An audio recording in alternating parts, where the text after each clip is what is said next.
Hello and welcome students, Gyanjyoti coaching সেন্টারের পক্ষ থেকে তোমাদের সকলকে আরও একবার স্বাগত।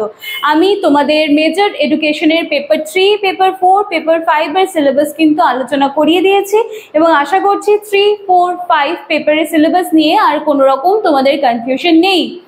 এবং যেহেতু সিলেবাস আমাদের আলোচনা হয়ে গিয়েছে সেজন্য আজকে কিন্তু মেজর এডুকেশনের পেপার 3 ফার্স্ট ক্লাস নিয়ে কিন্তু আজকে আমি চলে এসেছি। খুব ইন্টারেস্টিং, এবার তোমাদের সিলেবাসের কিছু কিছু যে বিষয়গুলো রয়েছে ভীষণ ইন্টারেস্টিং রয়েছে। তো চলো একেবারে নতুন উৎসাহের সাথে নতুন উদ্যোগে কিন্তু আজকের ক্লাসটা শুরু করি। আশা করছি আগের সেমিস্টারের মতো এই সেমিস্টারেও তোমরা জ্ঞানজ্যোতি কোচিং সেন্টারকে সম্পূর্ণভাবে ফুল সাপোর্ট করবে এবং আমাদের পাশে থাকবে, এবং এর বিনিময়ে আমরা সবসময় সারাক্ষণ তোমাদের পাশে তোমাদের সাহায্যের জন্য আছি।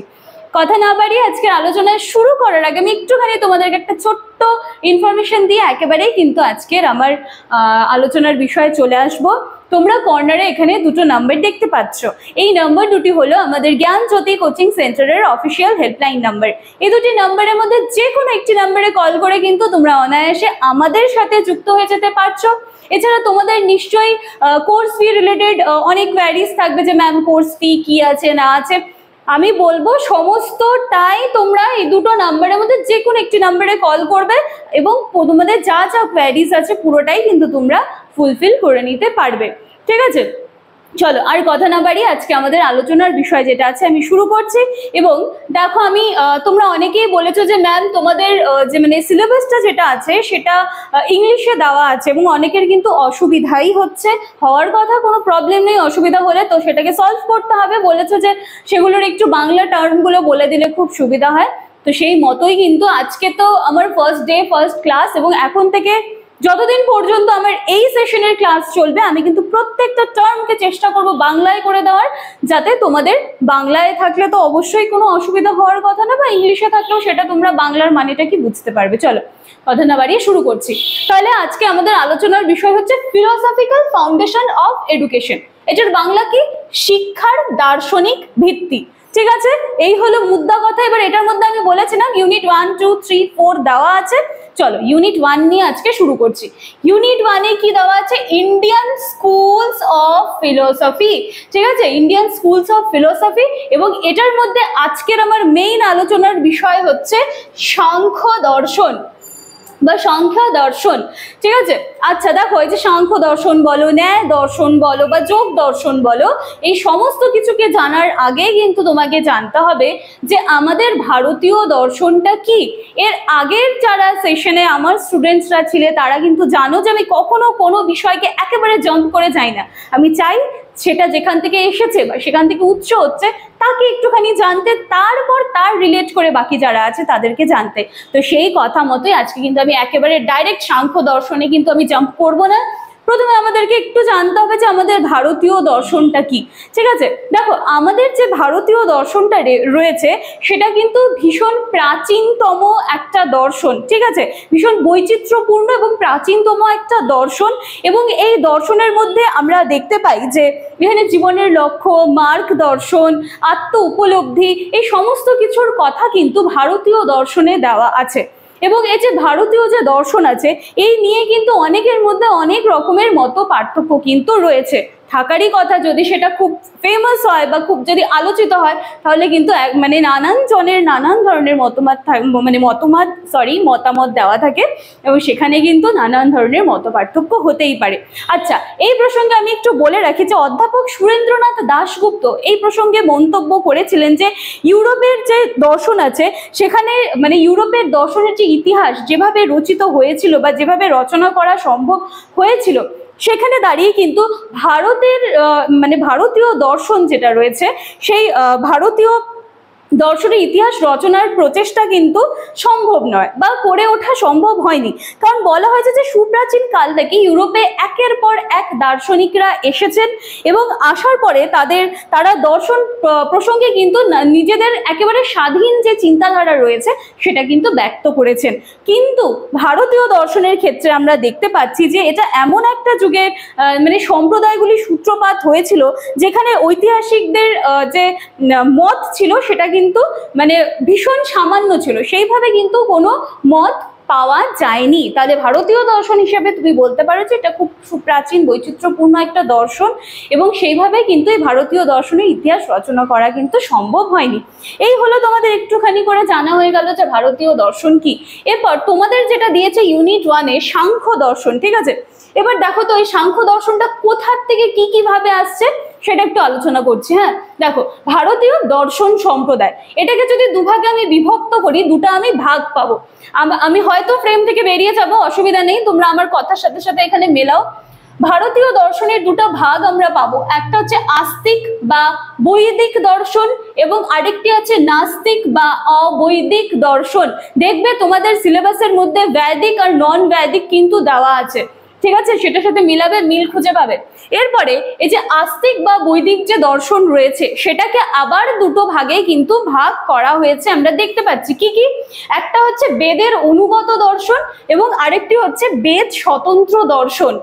আচ্ছা চলো, বৈদিক দর্শনটা জেনে নিলাম বা আস্তিক বা বৈদিক দর্শনটা কি। এবার এই পাশে দেখো নাস্তিক বা অবৈদিক দর্শন, এখানেও দেখছি দুটো ভাগে ভাগ করেছে।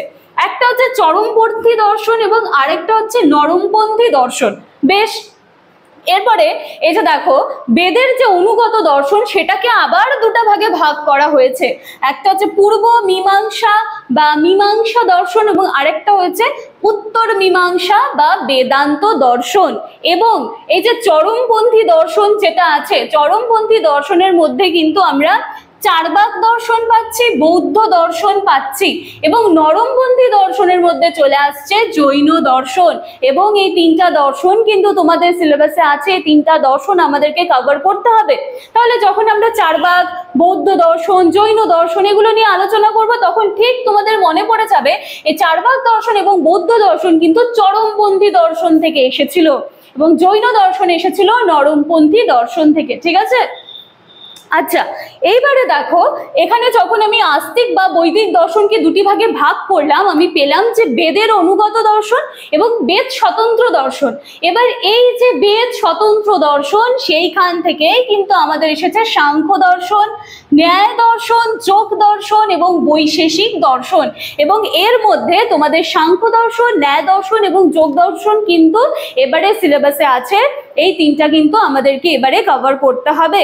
তাহলে আশা করি আমি একটু তোমাদের আইডিয়া দিতে পারলাম যে আমাদের সাংখ্য দর্শনটা কোথা থেকে এসেছে। আস্তিক বা বৈদিক দর্শনের দুটি ভাগ রয়েছে, সেটা হচ্ছে একটা বেদের অনুগত দর্শন এবং আরেকটা হচ্ছে বেদ স্বতন্ত্র দর্শন।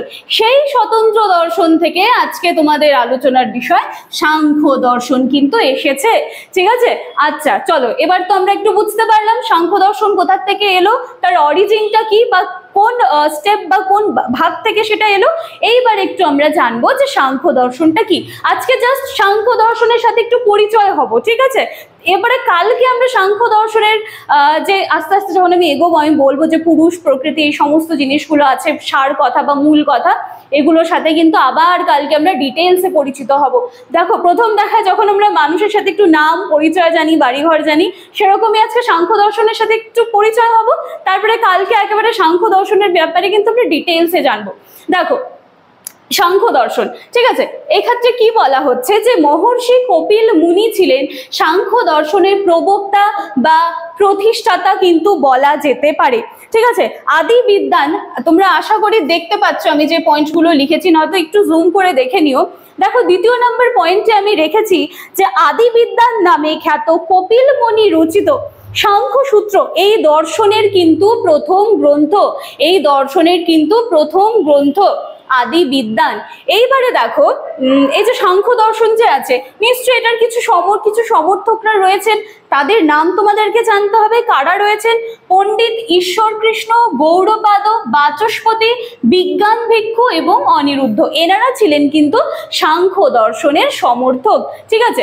আচ্ছা, এই যে সাংখ্য বলছে, এই কথাটার একটা মানে তাহলে আমাদের নিশ্চয়ই আছে সম্যক জ্ঞান। সাংখ্য কথার অর্থ হচ্ছে সম্যক জ্ঞান। কিভাবে এলো সেটা একটু দেখতে হবে। সাংখ্য দর্শনে এখানে এসেছে সং কথার অর্থ হচ্ছে সম্যক, এবং খ্যা যেটা আছে সেই খ্যাটার থেকে এসেছে কিন্তু জ্ঞান, তার মানে দুটা মিলে কি হচ্ছে?